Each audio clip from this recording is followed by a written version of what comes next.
अस्सलाम वालेकुम फ्रेंड्स, कैसे हैं आप सब? I am sure all are fine. This is Mubashir Iqbal Chauhan, advocate high court. बहुत इंटरेस्टिंग टॉपिक है आज हमारा, क्रॉस एग्जामिनेशन।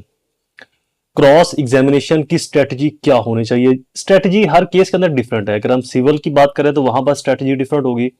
क्रिमिनल के अंदर जो स्ट्रेटजी है ट्रायल के अंदर वहां पर मुख्तलिफ होगी। फैमिली केसेस में या इन अदरवाइज जो साइबर लॉ के केसेस है वहां पर जो आपकी स्ट्रेटजी है वो मुख्तलिफ होगी। एक चीज याद रखिएगा कि जो क्रॉस एग्जामिनेशन है या जो जिरा है, इसकी जो बहस का पैटर्न या जो इसकी स्ट्रेटजी है वो, और जो हम बेल में या इन अदरवाइज बहस करते हैं उसकी जो स्ट्रेटजी है, ये दोनों बहुत मुख्तलिफ हैं। मुख्तलिफ कैसे हैं ये चीजें भी आपको आगे चल के बताता हूं। इसके अंदर इस टॉपिक में आज हम जो जिरा की स्ट्रेटजी है वो हम डिस्कस करेंगे फाइनेंस क्राइम के अंदर जो ट्रायल है, जैसे कि 489F मैटर हो गए, ऑर्डर 37 के जो दावे हो गए, सूट फॉर रिकवरीज हो गई, उसके बाद 406, 420, 468, 471 हो गए, 460 हो गया, सेक्शन 30 हो गया, जो निगोशिएबल इंस्ट्रूमेंट के साथ, डॉक्यूमेंटेशन के साथ, फाइनेंस क्राइम के साथ, उसके बाद साइबर लॉज आ गए, एफआई के जो ट्रांजैक्शन लॉज आ जाते हैं, व्हाइट कलर क्राइम आ जाते हैं। तो इसकी स्ट्रेटजी के ऊपर आज हम बात करेंगे कि फाइनेंस क्राइम में अगर आप ट्रायल में वकील हैं और मुलजम की तरफ से हैं तो आपकी जो स्ट्रेटजी है, जो आपकी जो प्लानिंग है वो कैसी होनी चाहिए। यहां पर एक चीज की एडिशन करता चलूं कि जो स्ट्रेटजी है ये 2-4 लफ्ज में या 2-4-5-7 मिनट की वीडियो के अंदर तो बयान नहीं हो सकती, लेकिन कुछ ऐसी चीजें आपको जरूर बताऊंगा जो आपके लिए बहुत हेल्पफुल होंगी अपने केस के अंदर, अपने क्लाइंट को डिफेंड करते हुए, अगर आप मुलजम की तरफ से हैं तो। जिन चीजों को हम हाईलाइट करेंगे इस वीडियो के अंदर, उनके अंदर technical questioning, hypnotising questioning, leading question, open ended questions, close questions, ये 3-4 जो हमारी स्ट्रेटजी के पॉइंट होंगे इनको हम एक्सप्लेन करेंगे। अगर आप ये चाहते हैं कि मैं इनके ऊपर, चूंकि ये जो टॉपिक है बहुत बड़े टॉपिक है, टेक्निकल क्वेश्चनिंग हो गया, हिप्नोटाइज क्वेश्चनिंग हो गया, close ended open ended questions हो गए, लीडिंग क्वेश्चन हो गए, ये बहुत बड़े अपने आप के अंदर एक ह्यूज टॉपिक्स हैं। अगर आप चाहते हैं कि मैं हर एक क्वेश्चन का जो पैटर्न है उसके ऊपर मजीद फर्दर इलेबोरेट करके वीडियो बनाऊं तो कमेंट्स सेक्शन के अंदर जरूर बताइएगा कि इन क्वेश्चन पर या एस जैसे तमाम क्वेश्चंस के ऊपर तफसील के साथ भी वीडियो बनाया। तो देन मैं उन तमाम क्वेश्चंस के पैटर्न, तरीकेकार, कैसे पूछना है, कब पूछना है, कहां पूछना है, इसकी डिटेल के ऊपर भी वीडियो अपलोड करूंगा। सेकंड, इसके साथ हम कुछ प्रिंसिपल्स के ऊपर, असूलों के ऊपर भी बात करेंगे कि आपने किन गवाहान के ऊपर किस तरह की बहस करनी है और किस गवाह के ऊपर आपने ज्यादा फोर्स, रिलाई या ज्यादा इन्हिसार करना है। स्टार्ट करते हैं अपना टॉपिक। वीडियो स्टार्ट करने से पहले अगर आप मेरे YouTube चैनल के ऊपर नए हैं तो चैनल को सब्सक्राइब जरूर कर दें। अगर इस वीडियो को टिकटॉक के ऊपर देख रहे हैं तो टिकटॉक के पेज को फॉलो जरूर कर दीजिएगा ताकि ऐसी आने वाली मजीद इंफॉर्मेटिव वीडियोस आपकी एक्सेस में रहे।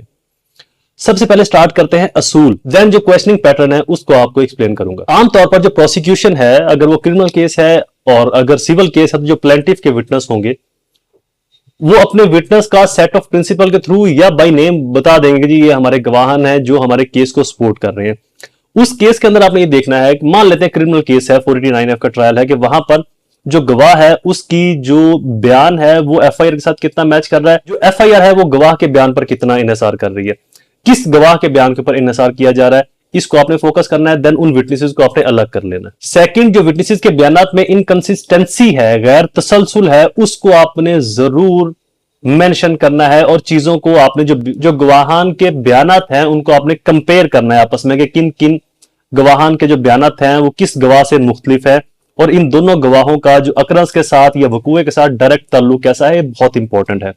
थर्डली, विटनेसेस की जो बाइसनेस है और मोटिव है इसको जरूर उजागर करें कि जो विटनेस है वो जो मुलजम, जो विटनेसेस हैं वो मदई मुकदमा के भाई हैं, रिलेटिव्स हैं, अजीज हैं, दोस्त हैं, करीबी हैं, और इनका मोटिव क्या है, मकसद क्या है ये गवाही देने का। ये एक बड़ा वाइटल रोल प्ले करेगी आपके केस के अंदर। मोस्ट इंपॉर्टेंट, अपनी एक अल्टरनेटिव थ्योरी भी जरूर पेश करें। हमेशा ये याद रखिएगा कि जो थ्योरी है वो मफरूजों पर मबनी नहीं होनी चाहिए।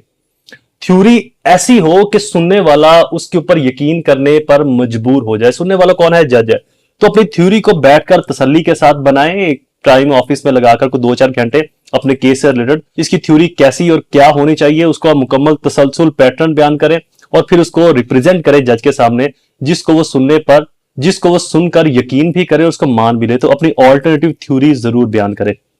मजीद और भी बहुत सारे इसके असूल हैं। आगे चूंकि वीडियो बहुत लंबी हो जाएगी तो हम क्वेश्चंस के ऊपर बात करते हैं कि क्वेश्चन किस तरह के और कौन से पूछने चाहिए और वो क्वेश्चन कौन कौन से हो सकते हैं। फर्स्टली, जो फर्स्ट स्टेप के ऊपर आपने क्वेश्चन को स्टार्ट करना है वो है क्लोज एंडेड क्वेश्चन। गवाहान से ऐसे सवालात पूछें जिनके जो आंसर हैं वो क्लोज हों, बहुत बड़े लेंथी लंबे आंसर ना हो, हाँ या ना, किया या नहीं किया, बस सिंपल इतना जवाब हो उन क्वेश्चंस के अंदर। अब वो क्वेश्चन कैसे बनाने हैं ये भी एक साइंस है, ये भी एक थ्योरी है। अगर आप चाहते हैं कि मैं इस पर भी वीडियो बनाऊं तो कमेंट सेक्शन के अंदर जरूर मेंशन कीजिएगा, मैं वो क्वेश्चन आपने केस से रिलेटेड कैसे पूछने हैं, तो मेरे जितने भी केसेस थे ट्रायल के जो मैंने किए, तो वहां पर वो क्वेश्चन मैंने कैसे तैयार किए मैं वो आपको जरूर बताऊंगा, वो मैं आपके साथ जरूर शेयर करूंगा, उनके जो करेक्टर हैं उनके फर्जी नाम रख के। तो लिहाजा अगर आप चाहते हैं कि open ended close ended question कौन से होते हैं, किस तरह से बनाए जाएं, तो कमेंट्स के अंदर जिक्र कीजिएगा, मैं इंशाल्लाह इसके ऊपर भी वीडियो बनाऊंगा।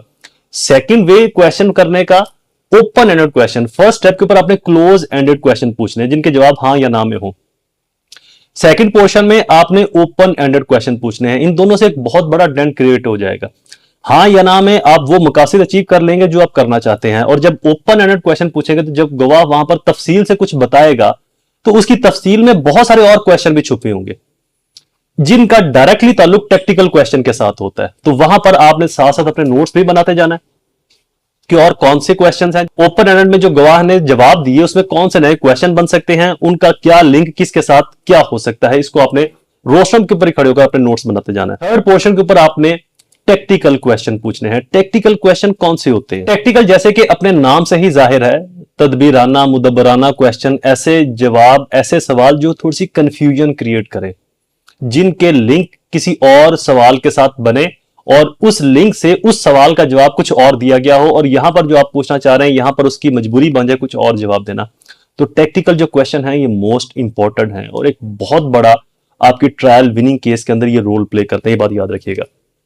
बड़ा लंबा टॉपिक है, अगर आप इसके ऊपर चाहते हैं कि मैं मजीद टेक्निकल को एक्सप्लेन करूं तो इस पर मुझे कमेंट सेक्शन में अपनी राय से आगाह कीजिएगा, मैं इसके ऊपर भी एक अलग से वीडियो बना दूंगा, क्योंकि अगर हम सिर्फ टेक्निकल के ऊपर बात करें तो हमारी एक लेंथी वीडियो बन जाएगी।